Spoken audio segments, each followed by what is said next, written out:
Okay, good morning, freshmen. I'm back in the classroom today. As you can see, I'm very sad that I'm not going to be able to see you guys here again this year, but I'm hoping next year at the beginning of the year I will be able to see each of you, and I hope you are all able to come and visit me at some point next year when you're sophomores. So today I'm just going to talk a little bit about the final form of poetry that we are going to discuss, which is the villanelle. So like a lot of the other poetry forms we've discussed so far, the villanelle has a very specific setup and a very specific scheme that makes it really clear to point out when you see one, and that makes it really obvious kind of what it is. So villanelles have 5 3-line stanzas followed by a quatrain, so 4 lines at the end. So you have 3 lines, 3 lines, 3 lines, 3 lines, 3 lines, 4 lines to wrap it up. In addition to that specific kind of setup, the first and third lines of the first stanza are continuously repeated throughout the entire poem.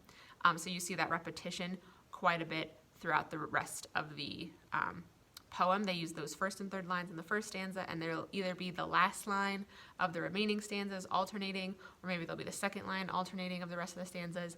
But no matter what it is, those 2 specific lines, first and third lines in the first stanza, are continuously repeated in an alternating pattern as the rest of the poem continues. Villanelles do not have to have a specific rhyme scheme or a specific rhythm scheme. They just have to follow the stanza setup and the repetition of the line. So there's no specific rhyme scheme, no A-B pattern, anything like that you're going to look for, and there's no syllable count that you need to look for to understand it better. The main defining feature of the villanelles is, like I said, the setup with that specific stanza setup, 5 stanzas of 3 lines, and then 4 lines at the end, and then the use of the repetition. So I'm going to read to you an example. This is Do Not Go Gentle Into That Good Night.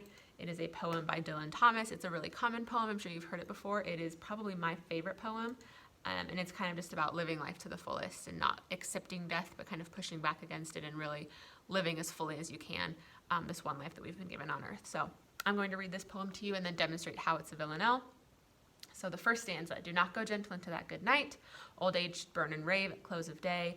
Rage, rage against the dying of the light. So we see that 3 lines in that first stanza, and then I want you to pay attention to the first line, do not go gentle into that good night. In the third line, rage, rage against the dying of the light. Those are repeated continuously as the poem continues. So stanza 2, the wise men at their end know dark is right, because their words had forked no lightning, they do not go gentle into that good night. So then we see the first line of stanza 1 repeated as the end line of stanza 2. Stanza 3, good men the last wave by, crying how bright their frail deeds might have danced in a green bay. Rage, rage against the dying of the light. So that final line, rage, rage against the dying of the light, that's the final line in stanza 1. We see it repeated as the final line in stanza 3. Stanza 4, wild men who caught and sang the sun in flight and learned too late they grieved it on its way, do not go gentle into that good night. So do not go gentle, that line is repeated as the final line again in stanza 4. Then we have grave men near death who see with blinding sight.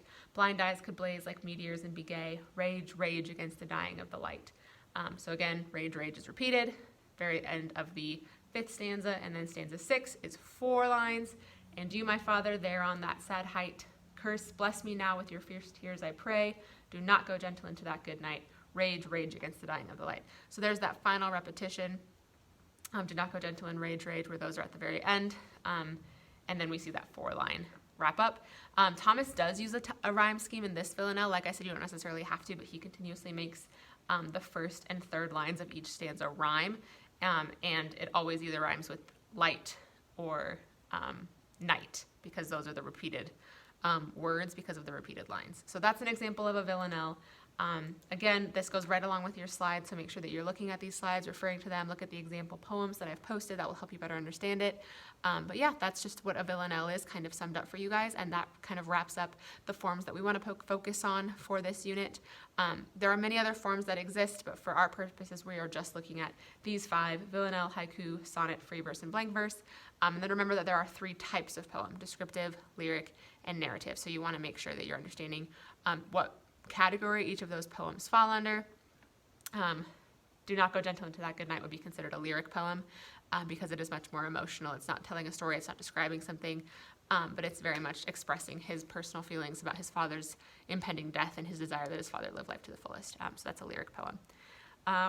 Otherwise, that is it for today, and I will see you guys next week.